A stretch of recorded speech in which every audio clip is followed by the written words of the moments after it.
Platt would go on to say, the real question we need to ask ourselves as a church is whether we are spending our resources to make in here more comfortable, or whether we are exhorting one another to continually be out there where it is uncomfortable.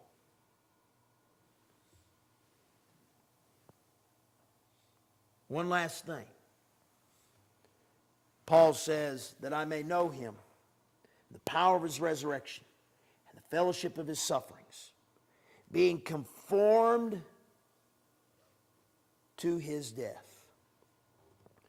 Fellowship has to do with conformity, Christ's conformity. Conformed means to assume, according to Webster, to assume an outward expression of someone else that you admire. In Romans chapter 12 and verse 1, it's used in a negative sense.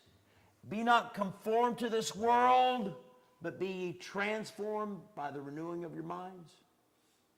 In this case, we are to be conformed to his death. We're not supposed to look like the world. We're not supposed to act like the world. We're not supposed to be mistaken for the world. We are supposed to be seen as followers of a Christ who died because his love for mankind was so intensely unique.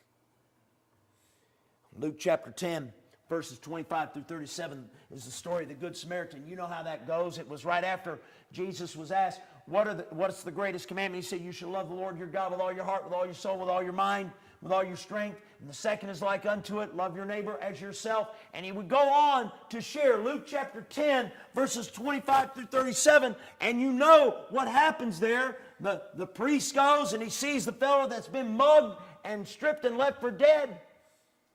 And the priest goes by the other way. The Levite comes by a little bit later. He sees the same guy, probably in worse shape by then because he's been there longer. And he goes by the other way. And the Samaritan stops. The Samaritan stops and loves a man that he's never known before. He knows nothing about him, but he loves him. He saw an opportunity to offer unconditional love. He saw an opportunity that interrupted his life and his life direction. And he took the opportunity that God placed before him because he had resources in his possession that allowed him to minister to that individual. That's the story of the Good Samaritan. That's how you conform yourself. Is when God presents you with an opportunity, even though it's an interruption, you take that interruption as the opportunity and you say, all right, Lord, how is it you have prepared me to meet this need? And you go about trying to make it happen. What's interesting is that it defines a passionate pursuit. A passionate pursuit to learn and minister. The story that follows in Luke chapter 10, in verses 38 through 42, is the story of Mary and Martha. Martha, Martha. I had to laugh because I knew this was coming up. Martha, Martha.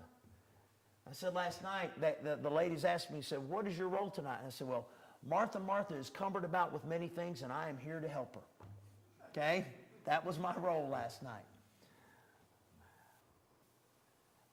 What I find fascinating is Martha doesn't get fussed at for what she is doing. Nor is Mary. Because what Mary is attempting to do, while Martha is scurrying about, Mary is attempting to get to know Christ. She's at his feet, listening, adoring, paying attention to his every word to glean from him what she needs to learn. And Jesus said, that I am not going to take away from her. That willing position to learn, to understand, to be where I am supposed to be. Platt would say this: if all of us in the church embrace what God has put in us and before us, a tidal wave of gospel-centered glory will begin to overwhelm our communities.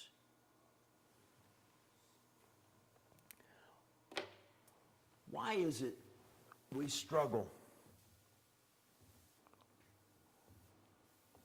with even being here sometimes? Why is it we struggle with being out there and being who we're supposed to be? Because we have not learned who Christ truly is in our lives.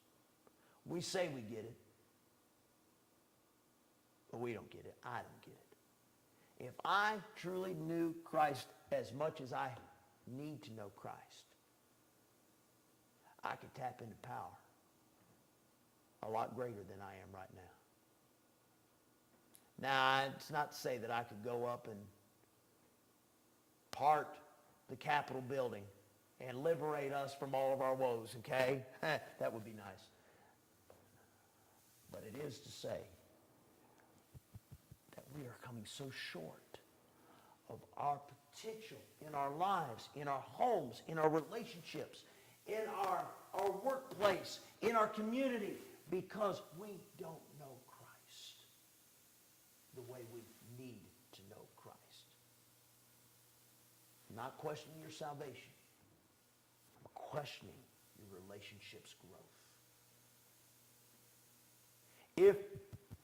If our relationship was growing, we wouldn't be struggling to want to get out of here right now, wondering how much longer I'm going to talk.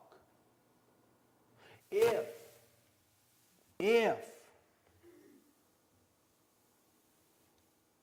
I was truly in tune with who Christ is, I wouldn't struggle with the lack of people that come on Sunday nights to activities, or the folks that don't come. You see, understand again, it's not about who's not here, it's about who is here at every moment. If I truly knew who Christ was, I truly knew his kind of power, y'all wouldn't just be trying to figure out how to get them to come to church. You'd be trying to figure out how to get them to come to Jesus. And coming to church would be easy.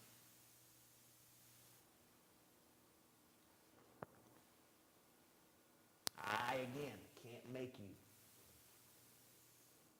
know him and the power of his resurrection and the fellowship of his sufferings, being conformed to his death. I can't make you do that. No more than I can make someone who really wants to murder someone not murder them. I can't make them stop. Evil's evil. The only thing that changes evil is the love of Christ. Let's pray. Father, I come to you today bearing my soul, my heart, my burden for us, that we would begin to become more, that we would be conformed to the death of your Son, that we would know you, the power of your resurrection, in ways that we have never experienced before. Set aside all the excuses for one thing, that we might live our lives truly for you.